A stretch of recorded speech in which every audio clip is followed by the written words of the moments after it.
አንድ ነገር አስቀርቶብናል። እኛ መጠመቅ ያስፈልገናል አያስፈልገንም? አሁን እየተነጠቀ ነው እኮ ነው ባይዘው። አዲሱን ማንነት ሰዎች እንዴት መኖር ይጀምሩ? የምታስፈራሩበትን ነገር ትክክል አይደለም። ምን ማለት ነው? እኔ ስላልገባኝ መንገዱ ልክ አይደለች ማለት ነው። ታዲያ የአዳም ኃጢአተኛ ምን አገባን? እኔ አዳምን አምኜ ነው እንዴ የአዳም ነገር የገባብኝ? እኔ እኮ ለዚህ ነው ወረፋ ወደ ሲኦል ያስ በጣም ወንጀለኛ ነኝ ለምትሉትም እኔ ማሳየ ነኝ። እግዚአብሔር መጀመሪያ መርጦ ጨርሷል። ምን ማለት ነው? እኔ ኃጢአት ብሰራ ባልሰራ ለእግዚአብሔር አጀንዳው አይደለም። ምን ማለት ነው ኃጢአት? አንተ ከምትለኝ ነገር ጋር ትንሽ ተጋጨ። መጽሐፍ ቅዱስ የሚባለው ራሱ የምስክር ቃል እንጂ መጽሐፍ ቅዱስ አይደለም። መልካም ለማድረግ ስነሳ ክፉ ያገኛል፣ ኔቸሩ ነው። ስለዚህ ስጋና ደም አይወርስም ራሱ። መልካምም ክፉ መልካም ለማድረግ ስትነሽ ክፉ ከሰራብሽ ወራሽ አይደለም ማለት ነው። ኔቸሩ ራሱ ደካማ ነው። ስለዚህ መልካም ለማድረግ ሰውየው መንፈሳዊ መሆን ፈለገ። ይሄ አብሮት ሳይመጣለት በፊት መንፈሳዊ ለመሆን ፈለገና ምን አደረገ?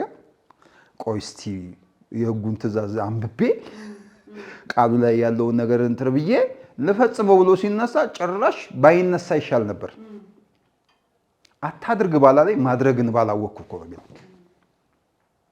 አትስረቅ ባይ ላይ መስረቅን። በነገራችን ላይ በልምምዳችን እኮ የፊተኛውን ሰው ቁጥሩን ነኝ ብዬ በነበርኩበት ጊዜ ከሰረኩኝ በኋላ ነው ለዛውም ሕጉ እኮ ትዝ የሚለኝ ሊፈርድብኝ አይደል የሚመጣው ያ ሊኮንንስ ነው። ስለዚህ በኤክስፒሪየንስ መንፈሳዊ ከሆኑት ይልቅ መንፈሳዊ የማይባለው መንፈሳዊ ራሱ ትርጉም ያስፈልጋል። ግን በተለመደው ወርድ ላውራሽ ከመንፈሳዊ ይልቅ የመንፈሳዊ ያሉን ስፒሪቹዋል አካባቢ ጠጋ ያላሉ ሰዎች የተሻለ የህይወት ስርዓት ለምን ይመስላል? ህጉን ስለማያውቁት ስለማያስተውሉትም የሚፈርድባቸው ነገር የለም። ስለዚህ ቢያንስ አታድርግ ባለ አለማድረግ በእነሱ በኃይል አይሰራባቸው።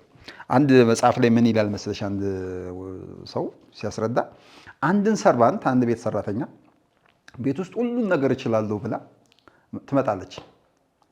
እስካላዘሻት ድረስ ችግር የለም፣ አታውቂያትም። ስታዣት ነው ችግር የሚፈጠረው፣ አለመቻሏ የሚታወቀው። ምናልባት እቃሽን ልታበላሽ። ህጉ እንደዛ ነው ይላል። ህግ ባልነበረ ጊዜ ኃጢአት አይታወቅም ነበር እኮ ነው። አትብላ ባይለው ኑሮ ዛፉን ለይቶ ከሌሎቹ አያይም ነበር። አይደለም ኔቸሩን ነው የማያውቀው። ገብቻ ባያዘው ኑሮ እልሽ እንዲህ እኮ ነው የሚለው።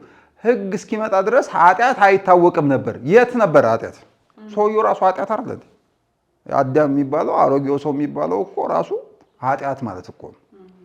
ግን ህግ ሲመጣ ነው ምን የተባለው የታወቀው። አታድርግ ባይለው የተገለጠው ማኒፌስት። ስለዚህ ትእዛዙ ማንነትን ለማሳየት የተገለጠ እንጂ እንድንፈጽመው የተሰጠን አይደለም።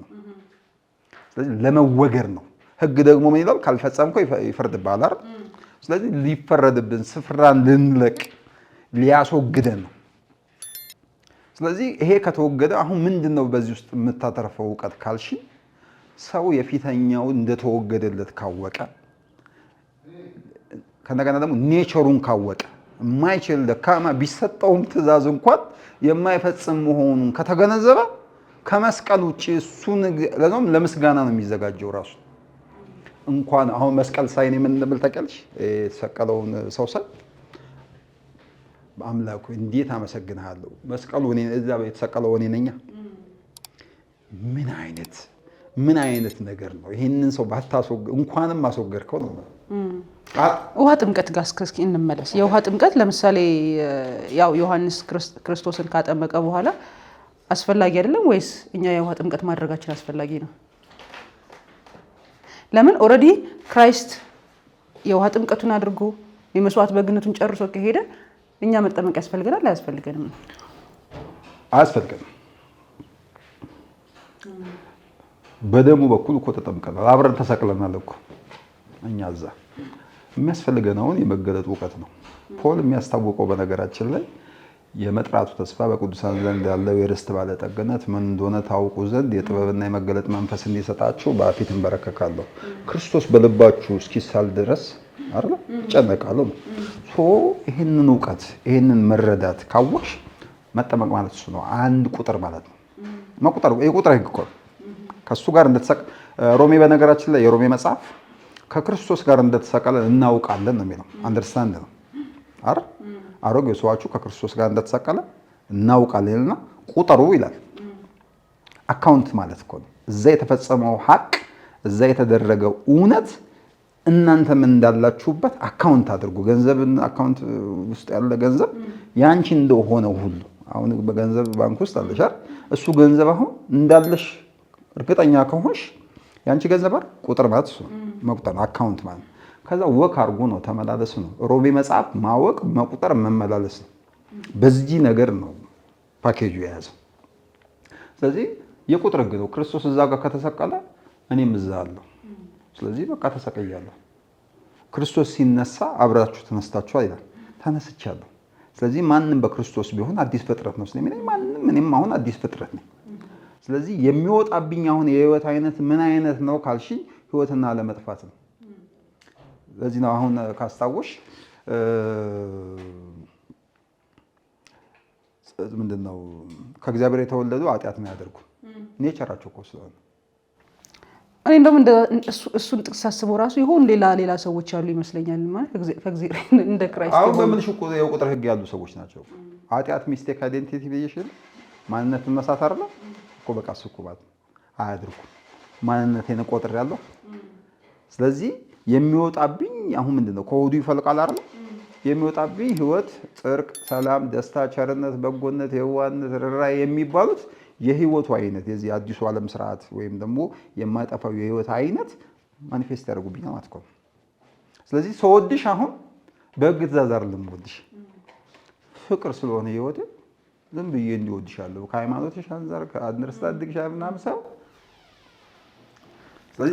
ከምንም አንፃር ሳይሆን ንጹህና የራስ በቃ በህይወት ራሱ ክፉ አይደለም።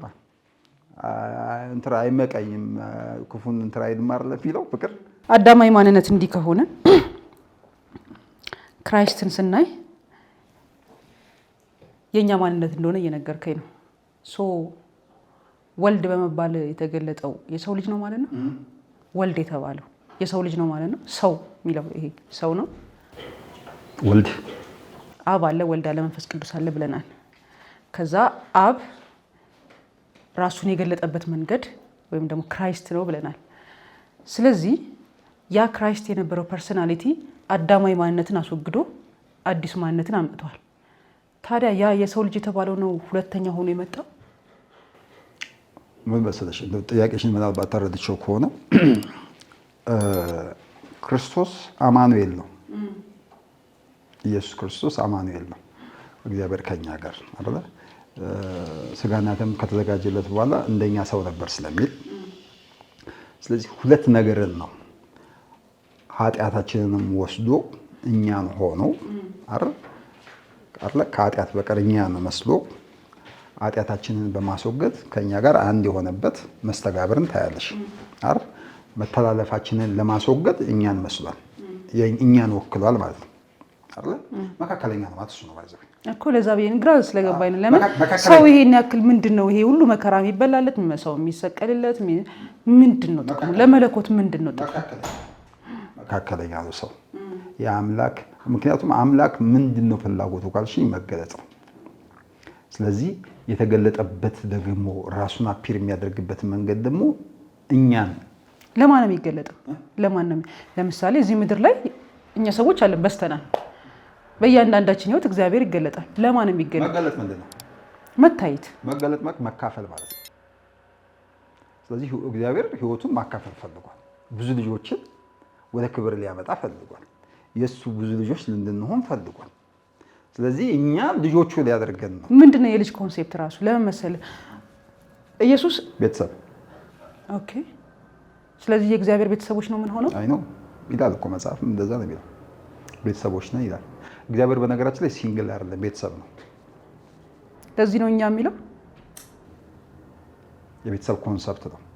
በምድር ላይ በሙሉ በነገራችን ላይ ሲንግል ነገር የለም። የሚታየው ፍጥረት የሚታየው ከማይታየው ነው። ስለዚህ የትኛውም ሲንግል ነገር የለም። ባይዘው ምንም ቦታ ላይ ሲንግል የለም። ማታና ጧት ነው፣ ክረምትና በጋ ነው፣ ሁሉም ነገር ቀንና ሌሊት ነው። ኢቭን የቃል ኪዳኑ ታቦት እንኳን ሁለት ነው፣ ወንድና ሴት ነው። ስለዚህ ይሄ የሚያሳየው ምንድነው? ሲንግል አይደለም። ሲንግል ያልሆነበት ምንድነው? እግዚአብሔር ቤተሰብ ነው። አምላክ ቤተሰብ ነው፣ ፋሚሊ ነው። አሁን ስለ ሌላ ምድርም ስለሆነ ሌላ ቀን እናወራዋለን። ወንድ ያለ ሴት፣ ሴት ያለ ወንድ ነው። በነገራችን ላይ እግዚአብሔር አባት ነው፣ እናትም ነው። ይሄ ባህሪውን ነው የሚያሳየው። እሱ ሌላ ርዕስ ነው። ሌላ ቀን እንግዲህ እድል ከፈጠር እሱ ነው ምን እንደዚህ ማን ለያየው ስለዚህ ብዙ አሁን መሰለሽ እዛም የሚሄደው ፖርሽኑም የተበላሸው ነገር ብዙ ስለሆነ ያለውም እውነት ብዙ ስለሆነ ቀስ እያልን ወደ መስመርና ለሰዎች እድል የበራልንና የመጣልንን ሀሳብ የምናካፍልበት እድል ይፈጥረናል ብዬ አስባለሁ። አሁን ለብዙ ዘመን የተማርነው ሰይጣንን ነው። ግን መጋረጃ የፊተኛው ሰው ነው መጋረጃ። አንተ የምትጋርድ ኩሩብ የውስጥን የጋረደ ውጨኛው ሰው ነው።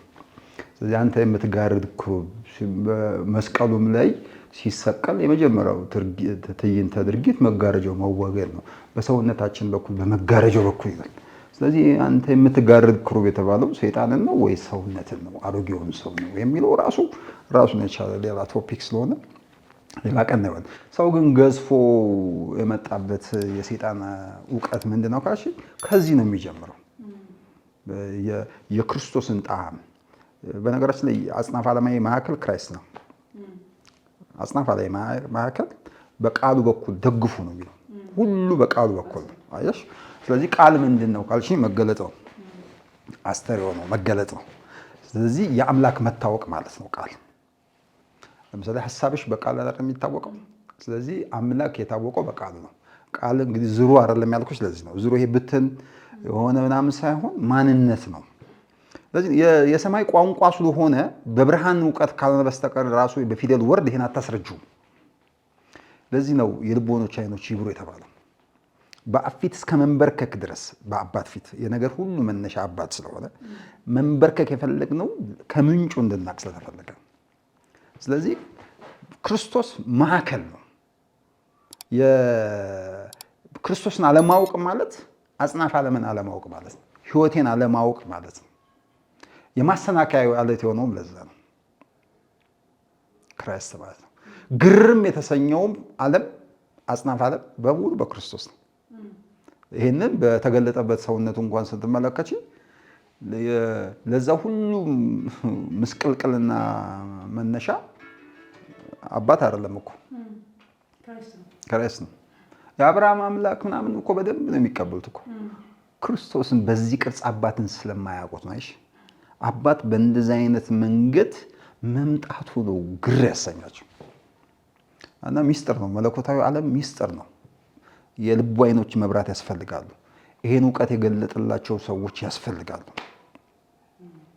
ከሰው ትምህርትና ከሰው ሀሳብ ወደ እግዚአብሔር ያው ሌላም ቀን እናወራዋለን። ስለ ራብች ስለመነጠቅ በጣም የተዛባ ነገር አለ። አሁን እየተነጠቀን እኮ ነው ባይዘው ሁለቱ በርሻ ይሆናሉ አንዱ ይወስዳል ማለት እኮ በአብሮት እኮ ነው።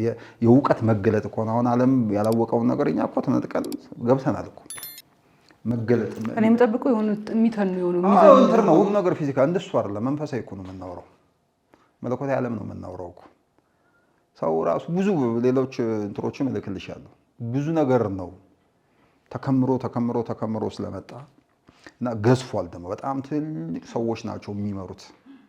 የተደራጀ አቅም በፋይናንስም በምንም ለብዙ ዘመን የተከማቸ ነገር ስለሆነ ልክ አንድ ስቶሪ አለ አይደል? አሁን በቅርብ ያቀበርነው የዚህ የመስቀል እንትር የሌኒ ስቶሪ ይነሳል።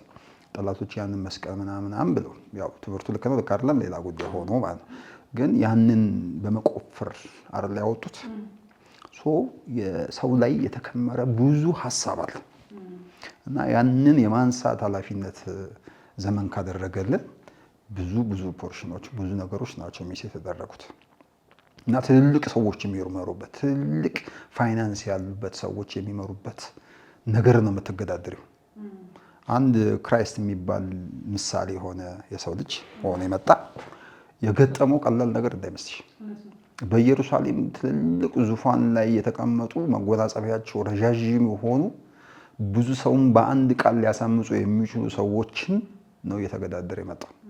በአንድ ቃል እየተቃወሙት የሚደነቁበት መጨረሻ ላይ ያ ጉባኤ 9 ጉባኤ በአንድ ላይ ይወገድ ብሎ በእርግጥ ራሳቸውን እንዳስወገዱ የሚሳርገውታል። በእርግጥ ይሰቀል ሲሉ የሰቀሉት ያንን ይሰቀል የሚባል ያሉትን ሰው ነው እኮ።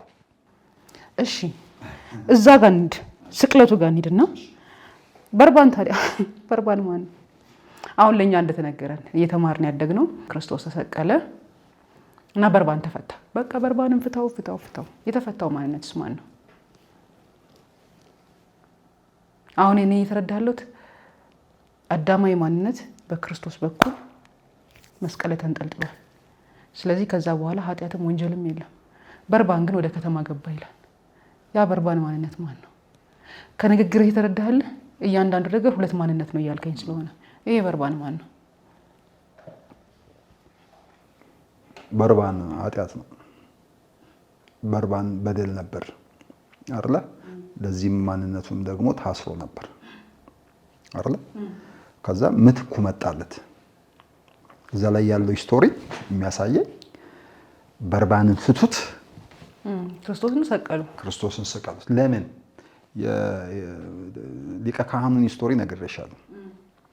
የህዝብን ኃጢአት አይደለ ካደረጉ በኋላ በጉ ላይ ካስተላለፉ በኋላ እነሱ ወደ ቤታቸው ነው የሚሄዱት። ነፃ ነው የሆኑት፣ አይቆጠርባቸውም። የነሱን ነገር በጉ ተሸክሞታል። ይሄንን ፈጽሞ ነው ወደ ተራራው የወጣው። ከዮሐንስ ጥምቀት በኋላ አይተሽ እንደሆነ ክራይስትን ተቀበዝባዥ ነው የሆነው። የሚገፋ ምናምን ሰማይ የማይሰማው አይነት ነው። በርባንን ነፃ ለማውጣት አይደል? በርባን ላይ የነበረውን ነገር በሱ ላይ አኑሮ እኮ ነው። በርባን ማለት እኮ አሮጌው ሰው ነው የነበረው አይደል? ስለዚህ አሁን በርባን ውስጥ አሮጌው ሰው ብቻ አይደለም አይደል? ሁለተኛውም ሰው እኮ አለ። በሰው ሁሉ ላይ እንደዛ አይደል? አስቀድሞ ፍጥረታዊ ከዛ መንፈሳዊ አይደል? ስለዚህ በርባንን አሁን በርባን በክርስቶስ ላይ ኃጢአት ስለተደረገ አይደል ወስዶለት አይደል? በርባን ነፃ ወጣ። ነፃ ያወጣ ህዝብ ነው እሱ ማሳያው፣ ግለሰብ አይደለም። ያኛው ሲሰቀል ያኛው ከፍ ሲል አይደል ኃጢአት ከሱ ላይ የነበረው በሱ ላይ ሆኖ ሲሰቀልለት ይሄኛው ነፃ ከመውጣት ውጭ ምንድነው እድል ፈንታው? ይሄ እኮ ነው የህይወት ስርዓት። ግለሰብ አይደለማ በርባን አይደንቲቲ ነው፣ ማንነት ነው። ስለዚህ በርባንን ምን አደረገለት? ልክ ስርዓተ እንትኑ ሲቀየር ነፃ ከወጣ። አሁን በርባንን በበርባን አናውቀውም እኮ። በርባን እኮ ክርስቶስ ሆነ፣ ወሰደለት። ግራና ቀኝ ያሉትስ አንደኛው ወዲያው ዛሬ በቀኝ ከኔ ጋር ትሆናለህ አለው በገነት። አንደኛው ደግሞ አሮድ ዘይዱ ምናምን አላቸው፣ ካልተቀበለም እሱ እንደዛ የሆነውም ጸድቋል። ሁለት ሰው እኮ ነው ያለው አላልኩሽም እኮ ገብቶኛል። ግን አሁን ምን መሰለህ ፍትፍት እንድናረገው አይ ነው ገብቶኛል። እኔ ማንም ኃጢአት እንዳይኖርበት ነው አላ አይ ነው የለም። በነገራችን ላይ ሁሉም ሰው ጻድቅ ቢሆን ደስ ይላል። በነገራችን ላይ የለም እንጂ ኦልሬዲ ክርስቶስ ተሰቅሏል ብለሽ ካመንሽ በኋላ ሞቷል ካልሽ በኋላ ክርስቶስ ተንሷል፣ ክርስቶስ ተንሳ ሞተ ካልሽ በኋላ ስለ ኃጢአት ራሱ ከየት አመጣሽ? አሮጌው ማንነት ኦልሬዲ የለማ ተፈጸመ ተብሏል። ባይዘው ከተፈጸመ በኋላ አሁን አንቺ እግዚአብሔርን ቃል ሳትቀናንሽ ምናምን ነገር እቀበላለሁ ካልሽ ሁሉንም ወሰድ አለበት። ተፈጸመ፣ አሮጌው ሰው ጋር ከስራው ጋር ተጠርንቆ ተወግዷል ካለኝ በኋላ አለ ለምን እላለሁ? ማንም በክርስቶስ ቢሆን እየቀሰቀስን እያስነሳ ነው። ብትቀሰቅሹም ብታመጪውም እኮ የምትሆኙ ምን አይነት ሰው ነው? ደካማ የተሳነው ምን አይነት ለዚህ ለሞት ከተሰጠ ሰውነት ማን ያድነኛል ከማለት ውጪ የጽድቅ ሰው ልትሆኛ አትሺ። በሱ መጀመሪያውኑ ደካማ ከፍጥረትሽ ደካማ ነሽ። ይሄንን ሰው ራሱ እንኳን ተወግዶልሃል የለም ተብዬ አይደለም እኔ ራሱ ቢወገድልኝ አርምኞት እመኛለሁ እንዲወገድልኝ። መጽሐፍ ደግሞ ተወግዶልሃል ካለኝ በኋላ አለ ለምን እላለሁ? እኔ ይሄ ወንበዴና ዘራፊዎች ሁሉ ጊዜ እያስለቀሱ ኮይድ ይሰበስቡብሽ ካልፈለጉ በስተቀር የለም ነፃ የሚያወጣው ሰውን ባይዘው የለም የሚለው እውቀት ነው። ማንም ደግሞ የለም ብቻ አይደለም፣ የለም ከተባለ በኋላ ደግሞ ሌላ የመጣ ደግሞ ህይወት አለ። የምስራች ማለት እኮ አዲስ ኪዳን ማለት እሱ ነው እኮ። አዲስ ፍጥረት ናቸው የተባለበት አዎ ይላል እኮ። ይሄኛው የላችሁም ተወግዷል ካለኝ በኋላ ደግሞ አዲስ ፍጥረት ናችሁ። በጉ ከተገኘ ወደ አባቱ ቤት የጠፋው ልጅ ከመጣ በኋላ በቤት እየበላን የተገኘው የቤቱ ልጅ ነው። መጀመሪያ የቤት ልጅ ነው ባይዘው። ከዛ በኋላ ደግሞ የኖረው ኑሮ አይተሻል። ከዛ እሱን ገፎ አጥቦ አጽንቶ ካረገፈለት በኋላ ወርቅ አረገለት፣ የክብር ሰው አረገው። የንጉስ ልጅ ነው እኮ ከዚህ በኋላ። አሁን መልሽ የድሮ የቆጠረ እኔ እኮ ምናምን የአእምሮ በሽተኝነት ነው እንጂ አሁን ጤነኛ ዓለም ስርዓት እንድንመሰርት እንደ ሀገርም እንደ ህይወትም ካስፈለገ ወደዚህ የቁጥር ህግ ነው መምጣት ያለበት፣ ወደዚህ ብርሃን ነው መምጣት ያለበት። ስለዚህ ሁሉም ሰው አዲሱ ማንነት ወይም የክራይስት ማንነት መላበስ ካልቻለ አሮጌው ማንነትን ቀስቅሶ ራሱ የተሰቃየ ነው፣ ለራሱ መውጊያ ቀስቅሷል ነው። አዎ እምነት ከመስማት ነው፣ መስማት በእግዚአብሔር ያለ ሰባኪ እንዴት ይሰማሉ ይላል። አይሽ ስለዚህ ይሄንን ባለመንገራቸው ነው። ስለዚህ ጥፋቱ የማን ነው እኮ? የምስራቹን ቃል ያልሰበኩ ሰዎች ናቸው። በነገራችን ላይ ቃሉ ራሱ የምስክር እንትን እኮ ነው፣ የምስራች ቃል እኮ ነው። ወንጌል ማለት እኮ የምስራች ነው እንዴ? ጉድ ኒውስ ነው የሚለው እንግሊዘኛው ራሱ። የምስራች ብለሽ ራሱ ይጣረሳል እኮ የምስራች ከሆነ።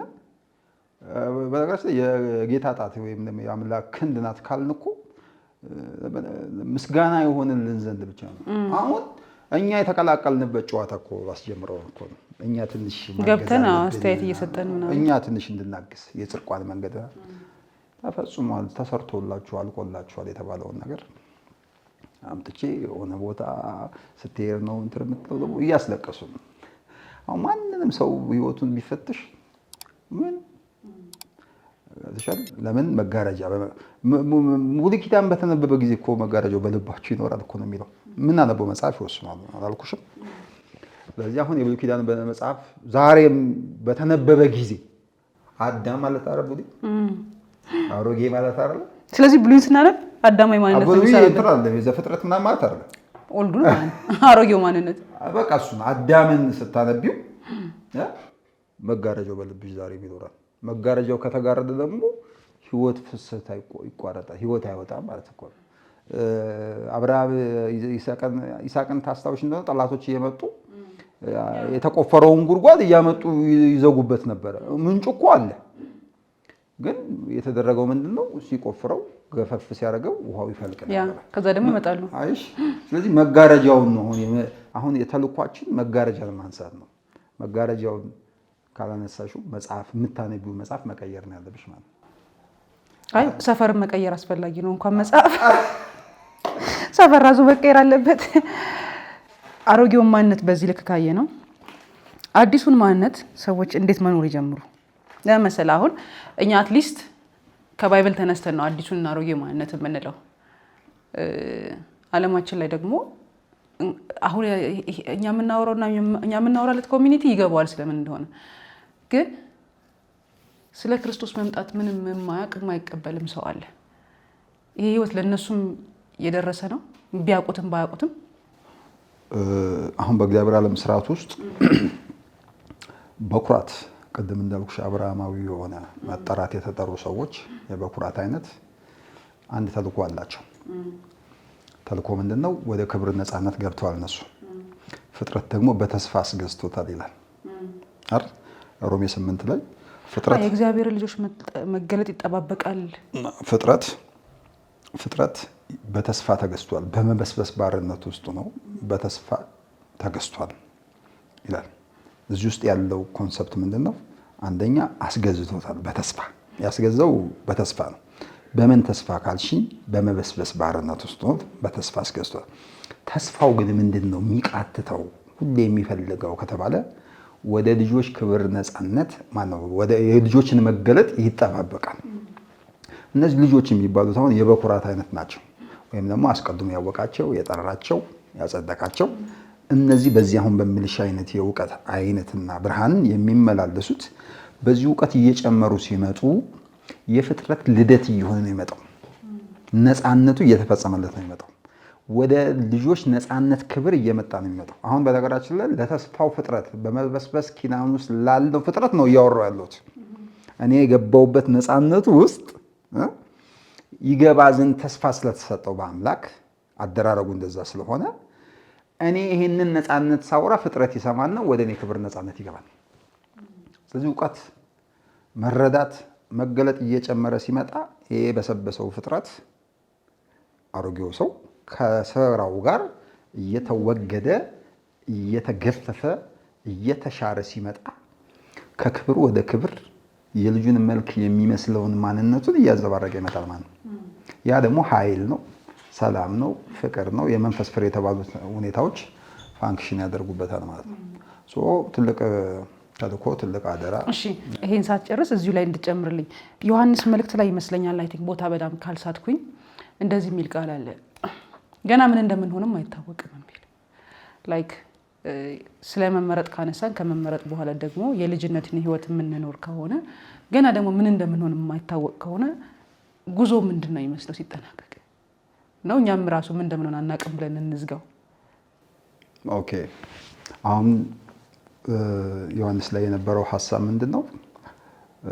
ቢገለጥ እሱን እናያለን፣ እሱን እንደምንመስል እናውቃለን። የበኩራት አይነት ምን አይነት ተልእኮስ ናቸው ያሉት ሌላ ራሱ በርዕስ አድርገን እናወራው ስለፈለኩኝ ነው። በእያንዳንዱ በኩራት ምንድን ናቸው? እንዴት ዳኑ? በመመረጥ ቅድም በምርጫ የሆነ እግዚአብሔር ሀሳብ አስቀድሞ እንደዚህ ያደረጋቸው ምናምን የሚለው ሌላ ርዕስ ስላለው እሱን በጊዜ እናየዋለን። ግን አሁን የፍጻሜያቸው ማሰሪያ አሁን እኛ ራሳችንን ይላል ፖል የሰውነታችንን ቤዛነት እንጠባበቃለን ይላል አይደል? ይሄ ቤዛነት ምንድን ነው? ሰውነት ምንድን ነው? ሰውነት ወንድሞቻችን ናቸው። እንቃትታለን ይላል። ፍጥረት ብቻ አይደለም እኮ እኛ እንኳን የበኩራት የሆንን እኛ እንቃትታለን። እንዴት እንዳስተሳሰረው አደራረጉ ታየሽው? ፍጥረት ብቻ አይደለም የሚቃትተው እኛ እንኳን ወደ ክብር ነፃነት የገባ ነው አይደል? ይሄን ዕውቀት ገብቶን አዲስ ፍጥረት ነን ያልነው እንኳን አንድ ነገር አስቀርቶብናል። ለኛም የቀረልን ተስፋ አለ። ያ ተስፋ ምንድነው? የሰውነታችንን ቤዛነት እንጠባበቃለን ይላል። ያ ሰውነት ምንድነው ሲባል ሰው ይሄ ይመስለዋል። ይሄ ማለት ሰውነት ማለት ወንድሞቻችን ናቸው፣ እነዛኞቹ በተስፋ ያስገዛቸው። ያለ እነሱ ፍጹማን አይደለንም ይላል። እኔ አደራረጉ በጣም ነው የሚገርመኝ። ማንንም ጥለሽ አትገቢም። የኛ አካል አይደሉ? ሰውነታችን አይደሉ? ስለዚህ አሁን ለነሱ ብዬ ሳይሆን የኔ ክፍልና የኔ አካል የሚቃትት ስላለ ለሱ ነው እውነትን እየነገርኩት ያለሁት። ከውስጥ ወደ ውጭ አይደለ? የእንትር ካስታወሽ አንድ ስቶሪ አለ የምስክሩ ቃል ላይ ውሃው ከመቅደሱ የሚወጣው ውሃ ጉልበቱ ላይ ደረሰ። ቁርጭምጭሚቱ ከዛ ጉልበቱ ከዛ ወገቡ እያለ ሊሻገሩት ወደማይችል መጥመቅ ውስጥ ከተተው። ይሄ ማለት ምንድን ነው? ከሆዳችን የሚወጣው የብርሃን ዕውቀት እየሞላ ሁለንተናችሁን ይቀድሳል አይደለም የሚለው? እየቀደሰ በአእምሮ መንፈስ እያደሰን ሲመጣ አጽናፈ ዓለም ሁሉ ሲቀደስ ፍጻሜ ይሆናል። ያን ጊዜ እሱ እንዳለ እናየዋለን። እሱ እንደምንመስል ነው የምናውቀው። በነገራችን ላይ በተገለጠው ዕውቀት ውስጥ አሁን በተገለጠው ዕውቀት ውስጥ ዕውቀቱን ሳወራው የምመስለው ምን እንደሆነ እያወኩኝ ነው እኮ። ህይወትና ለመጥፋት አይደል እግዚአብሔር እሱን ነው የምመስለው እያልኩ ነው። ስለዚህ የፍጥረት መቃተት የሰውነት መቃተት ነው ማለት ነው። እንደዚህ ነው የምቆጥረው። ስለዚህ የሰውነት ቤዛ ደግሞ ተስፋ ተሰጥቶታል ከመበስበስ ባርነት ነፃ ይወጣ ዘንድ። ስለዚህ በልጁ መገለጥ ነው ምንም የሆነው፣ በልጆች መገለጥ ነው ይሄ ፍጥረት ከመቃተት ወይም ደግሞ ወደ ልጆች ክብር ነፃነት ነው የሚገባው የተባለው። ስለዚህ ይህን ዕውቀት ባወራው ቁጥር ፍጥረት ምን እየሆነ ይመጣል? የኔን መልክ ወደ መምሰል እየመጣ ወደ አንድነት፣ ከዛ ሁሉ በሁሉ ሆነ እኮ ነው የሚለው። በቃ የሚጨርሰው በዛ ነው። ሁሉ በሁሉ የዚህ ዓለም አዲሱ ሰው መልክ ይሆናል። ያ ደግሞ ልዩ ልዩ የእግዚአብሔር ጸጋ በቤተ ክርስቲያን በኩል የተለያየ መልክ መገለጡ ነው። ያ አምላክ የክብር መንጸባረቅ ነን አላለም? እግዚአብሔር ስፋቱ ጥልቀቱ ከመታወቅ የሚያልፍ ነው። ኦኬ አረ ስለዚህ ብዙ ብልቶች የዛ የክብር መንጸባረቅ ናቸው ማለት ነው። ቀደም አንድ ብቻ ግለሰብ ቢሆን አንዱን መልክ አንዱን ገጽታ ብቻ ነው የምትገልጸው። አሁን በዚህ ውስጥ አይን፣ ጆሮ፣ አካል፣ ጆሮ፣ አፍንጫ ምናምን አላር ለአንድ አካል እንደሚሰሩ ግን ልዩ ልዩ እንደተደረጉ አይደል? ያንቺ ልዩ ልዩ መልኩ አይኗ ነው፣ አፍንጫዋ ነው፣ ጆሮዋ ነው እየተባለ የሚተረከው ስለ አንቺ ነው። ግን ያንቺ ሁለንተና ናቸው አይደል? የተለያዩ ልዩ ልዩ። ስለዚህ ብዙ ወንድሞች እነዚህ አጽናፈ ዓለም ላይ ያለ የሰው ሁሉ ወገን የዛ የማይታወቀውን አምላክ የክብር መንጸባረቅ የባህሪ ምሳሌ መታየት ለመሆን ነው እየሰራባቸው ያለ። ስለዚህ እግዚአብሔር የሚጨርሰው ስለዚህ አሁን ካንተ ንግግር ከጀመርን እስከጨረስን እስከዚህ ሞመንት የተረዳሁት የምስራች ወንጌል የተሰበከ አይደለም። እንጂ ብዙ ርቀት እንቀንስ ነበር። በአንደኛ ራሱ ተመልከቹ እንጂ አሁን እኮ በሙሉ በየእንትኑ አሁን ያኛው እዛ በፊት የነበርንበት ቦታ ላይ የነበረው ትራዲሽናል ካልቸር ይዟል አይደል? ስለዚህ ባህላዊ ምናምን ነው እየኖረ ያለው። በቃ ደስ ስለሚልም ሴሪሞኒም ስላለው ምናምን እንወደዋለን። ከዛ ያኛውን የነቀፈው አካል ደግሞ የራሱን ቦታ መጥቶ ካራዝማቲክ ነው እንትን እኮ ነው ሙዚቃ ሃርሞኒካ ነው እኮ እያጫወተ ያለው የሚነግረው ነገር የለም። ስለዚህ አልተነገረም።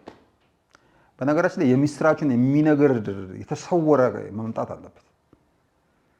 ለባል ያልሰገደ የተሰወረ ወገን አለ። እንደዚህ ይሆን አይ ቲንክ የብሉይ ባይብል ላይ ያለ ይመስለኛል። ለራሴ ያዘጋጇቸው 700 አሉኝ ይላል የሆነ ሰዓት ላይ ለበዓል ያልሰገዱ ነቢያቶች። በዓል ደግሞ ያው እዚህ ምድር ላይ ገንዘብ በአሁኑ ሰዓት ሴሬሞኒ አይደለም፣ ወይም ደግሞ ጣዖት ሆኖ በህይወታችን ውስጥ የተቀመጠ ነገር ገንዘብ ነው። እንግዲህ ገንዘብ የማያዛቸውና እውነተኛ ክርስቶስን ወይም ክራይስትን ሊገልጹ የሚችሉ ሰዎች ደግሞ እስካሁን አላየንም። ሁሉም በሁሉ በማንነታቸው በራሳቸው በልካቸው የሰፉት እግዚአብሔር አለ። በራሳቸው ልክ ያዘጋጁት እግዚአብሔር አለ። በራሳቸው ልክ አስተካክለው ሊናገሩት ሊሰማቸው እንደ ውሻ ጃስ ሲሉት ሊናከስላቸው ያዘጋጁት ደግሞ ክርስቶሳዊ ማንነት አለ። ግን ከእውነታው ምን ያክል ርቃችኋል ነው ወይም ከእውነታው ምን ያክል ርቀናል? ፈጣሪ ነው የሚያውቀው። ምንድን ነው የሚያስፈልገው? እኔ ሌሎቹን ከመውቀስም ባለፈ እኛ ራሳችን ራሱ ጊዜ ሰጥተን እግዚአብሔር የሁሉ አምላክ አይደል? የሁሉ አባት አይደለ? በሁሉ ቦታ ሲገኝ አይደል? በግላችን ግን ኤክሰርሳይዝ ብናደርግ እግዚአብሔርን መጸለይ ማወቅ ብንችል ይሄ ሁሉ ጥፋት ይኖራል ብዬ አላስብም። ለምን መሰለ? በጣም ሲምፕሊ የሆነ መደብር ሄደ ይህንን ጉድ ኒውስ የተባለውን ማግኘት ትችላለህ በጣም በቀላሉ። ከዛ ስታነበው ራሱ የሰው ሀሳብ የቱ ጋር እንዳለ ከሆነ ጊዜ በኋላ መጀመሪያ ምናልባት ሊረበሽ ይችላል። ከሆነ ሰዓት በኋላ ግን ይሄ ጳውሎስ የራሱን አመለካከት ነው ያስቀመጠው፣ ይሄ ክርስቶስ ትክክል የራሱ ሚሽን ነው ምናምን እያልክ ዲዘርን ማድረግ ትጀምራለህ። የዛኔ ክራይስት ፐርሶናሊቲ ይገለጣል ብዬ አስባለሁ። ስለዚህ በተቻለ መጠን ሰዎች ራሱን እግዚአብሔርን ለማወቅ ቢፈልጉ እግዚአብሔር የልብ አምላክ ስለሆነ ራሱን ማኒፌስት ያደርጋል ብዬ አስባለሁ። ነገር ግን አይ አንችልም፣ ግዴታ መሰበክ አለብን፣ ሄደን ግርግሩን እንፈልገዋለን፣ ይሄ የሞንታርቦን ጫጫታ ምናምን የሚሉ ከሆነ ግን አትሊስት እውነተኛ ወንጌል የሚሰበክበት ቦታ ቢሄዱ አትሊስት የተሻለ ነው ብዬ አስባለሁ። የዛሬውን ቶፒካችንን ከመዝጋታችን በፊት የቀረ መናገር የምፈልገው ልለው የምፈልገው ማስተላለፍ የምፈልገው የምትለው ሳስበው የተነሳ እኔ አንተን የጠበቅኩበትኝ የደረሰኝ መረጃና አንተ የተለያዩ ናቸው። ልክ ቅድም እንዳልኩ አሮጌው ማንነትና አዲሱ ማንነት ነው የሆነብኝ። እንቀጥላለን፣ እርግጠኛ ነኝ መቀጠልም አለብን። ምክንያቱም ይሄ ሚዲያ ዋና ዓላማው የሆነ እግዚአብሔር የለም የሚል ግሩፕ አፕሪሼት ማድረግ ሳይሆን አንድ ሰው ወደ እውነተኛው መንገድ እንዲገባ የሚያስኬድ መንገድ ነው። ልሰራ የምፈልገው እሱ ስለሆነ ጥሩ አይዲያ ነው ይዘህ የመጣው። እግዚአብሔር ያክብርልኝ። በእውነት በጣም ነው ደስ ያለኝ። ለምን ብዙ በተደጋጋሚ ጥሪ አቅርቤያለሁ። ስፔሻሊ የሃይማኖት አስተምሯለን ትልቅ ነገር ማስተላለፍ እንችላለን የምትሉ ሰዎች ባካችሁን ኑና፣ ሰው እየጠፋ ነው፣ እየተካሄደ ያለው ነገር ግልጽ ስለሆነ ስለመጣ በጣም ደስ ብሎኛል። ግን ሳላስተላልፍ ሳልናገር መሄድ የለብኝም የምትለው ነገር ካለ? ኦኬ፣ እኔ ራሱ እውነት ለመናገር አንቺን ስላገኘሁሽ በጣም ደስ ብሎኛል። የተከማቸ የተቀበልኩትን ነው፣ ፈልጌውም አይደለም። በመንገድ የተገናኝቶኝ ነው። ፖል ካስታወሽ የራሱን መንገድ ሲያጠበጥብ ነው በመንገዱ መጥቶ የወደቀበት ብርሃን ነው።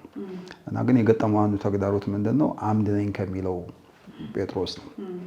እና እኔ ለአይሁድ የሚሆነውን አንተ ለአይሁድ የሚሆነውን ወንጌል ተቀብለሃል፣ እኔ ደግሞ ለአሕዛብ የሚሆነውን ነው።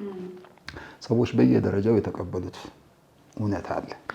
እኛም ደግሞ በገዛ ዘመናችን ደግሞ በመንገዳችን የመጣ ምናልባት ፖል እንዳለው ለሁሉ የሚሆነውን ወንጌል፣ ለሁሉ የሚሆነውን የምስራች ዘር፣ ጎሳ፣ ሃይማኖት፣ ባህል የሌለበት ማንንም የማይከፍል አባት ሰማይ የሚያምነውንና የሚቆጥረውን ሁሉ ቁጥር የምናስታውቅበት ብርሃን መጥቶልኛል።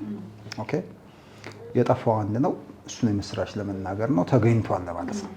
ስለዚህ ማንም የጎደለ የለም፣ አይጎልም። ስለዚህ እርስ በርስ ቡድን ሰርተን ሌላውን አይገባም፣ ሌላው አንተ ገብታል አንተ ቀርታል ሳይሆን ሁላችን ወራሽ ነን። ሁሉም በገዛ ተራው የምስራቹን ይሰማል። ስለዚህ የጠፋውን በማግኘቱ በአባት ቤት ደስታ ሆኗልና፣ ስለዚህ ወንጌል የምስራች ነው። የምስራቹ ደግሞ የጠፋው ተገኝቷልና የሚጎል የለም። የምታስፈራሩበትን ነገር ትክክል አይደለም ለማለት ነው። ስርዓት አስይዙት ትክክል አይደለም ለማለት ነው። ማለት ምስራች ከሆነ የጠፋው ከተገኘ አጥብቆ ፈልጎ ነው ያገኘው። ስለዚህ አጥብቆ ዋጋ ከፍሎ ያገኘውን ሰው በነገራችን ላይ አጽናፍ ዓለም ማዕከል ትኩረት ሰው ነው የእግዚአብሔር። ስለዚህ ሰው ክቡር ነው። ሰውም ደግሞ እንደማይጠቅም እንስሳ ራሱን አይቁጠር። የአምላክ አምሳያ ነው፣ በአምላክ ምሳሌ የተሰራ ነው። ፈጣሪ ሰውን በዋና ትኩረት ሆኖ በዋና ሀሳብ ሆኖ የሚከታተለው ሰው ነው። ስለዚህ እየተከናወነ ያለ የእንቅስቃሴ ነገር ስላለ ሁሉም በገዛ ተራው ይሄንን ብርሃን ያገኘዋል። እኔ እግዚአብሔር ሁሉ በሁሉ በመሆን ደስታው ፍጹም ይሆናል። ስለዚህ ይሄንን ነው የምስራች ይዤ መጣሁት ለማለት ነው። ስለዚህ ሰምታችኋል፣ ሁላችሁም የምስራቹ ደርሷችኋል። ስለመጣህ አመሰግናለሁ። ምናልባት ከተመልካቾቻችን ሀሳብ አስተያየት ሊኖር ይችላል። ነገር ግን እኔ በግሌ ይሄ ቶፒክ እንዲያበቃ አልፈልግም። ለምን መሰለ? የሆነ ውስጥ በቃ መስማት የሚፈልገውን ነገር ነው እየሰማ ያለሁትኝ እና ቀጣይ አንድ ቶፒክ ወይ ሁለት ቶፒክ እንዲኖረን እንፈልጋለሁ። ለምን ሰው ምንድን ነው ራሱ ሰው ይሄን ያክል እግዚአብሔር ከሰማይ ዙፋኑን ትቶለት የመጣ መንፈስ ቅዱስ እስካሁን የሚቃትትለት ምንድን ነው እየተካሄደ ያለው? ግልጽ ያልሆነ ነገር አለ። ስለዚህ ሰው እኮ ጥቅሙን እኔ ይሄ ነኝ ብሎ ሲያቅ ነው ከሆነ ነገር ራሱ ቴኬር ማድረግ የሚጀምረው። በቃ እኔ አሁን ባለትዳር ነኝ ካልክ እንትን አትልም፣ ዴት ማድረግ ታቆማለህ። ኦልሬዲ በቃ የዋርቴክን ማለት ነው። በቃ አለቀ። ስራ ካለህ በተቀጠርክ ማግስት ሲቪ ይዘህ አትዞርም። ኦልሬዲ በቃ ተቀጥረሃል። ሶ ክርስቶሳዊ ማንነትን መኖር መጀመር አለብህ ብለህ ከጀመርከው ወደ አዳማዊ ማንነት አትመለስም። ሰዎች ደግሞ እዛ ሙላት ውስጥ መሄድ መቻል አለባቸው። ዓለም ደግሞ ስረዳ ምንድነው የምታስተምረው? መገለጡን የክርስቶስን ማንነት ለመኖር የሚሄዱትን ሰዎች አጋንንት አጋንንት አጋንንት አጋንንት አጋንንት ይላል። ይሄ በራሱ በክርስቶስም የተባለ ነገር ስለሆነ ምንም ሰርፕራይዝ የሚያደርግ ነገር አይደለም። እሱ ከተባለ እኛ እንደውም ባንባል ነው የሚደንቀው ወደሚል መረዳት መሄድ አስፈላጊ ነው። ሰው በህይወታችን ውስጥ እንደዚህ አይነት ትምህርት ያስፈልገናል፣ እንደዚህ አይነት እውቀት ያስፈልገናል። እግዚአብሔርም የሚፈልገው ይሄን ይመስለኛል። ግን ዲቴል እንድንሄድ እፈልጋለሁ በዚህ ጉዳይ። ለዛሬው ግን በዚህ ይብቃን። በጣም አመሰግናለሁ ስለመጣ፣ እግዚአብሔር ያክብርልኝ። እኔ እንደውም ኦንሊ ጂሰስ ነህ ብዬ ወገቤን ይዤ ነበር የጠበኩ፣ ግን በቃ ሌላ ሰው ሆነብኛል። በጣም ነው የማመሰግነው። ተመልካቾቻችን አብራችሁን ስለቆያችሁ እጅግ አድርገን በጣም እናመሰግናለን። የዛሬውን ቶፒክ ወዳችሁታል ብዬ ተስፋ አደርጋለሁ። ብትወዱትም ባትወዱትም ግን አንዳንድ እውነቶች ደግሞ መራር ስለሆኑ መቀበል ግዴታችን ነው። በቀጣዩ ቶፒክ እስከምንገናኝና አዲስ ነገር ደግሞ እስክናይ ድረስ ወይም ሌላ ገጽ ደግሞ እስከምናይ እግዚአብሔር አብዝቶ ይባርካችሁ። መልካም ጊዜ ይሁን። አመሰግናለሁ። ቻው።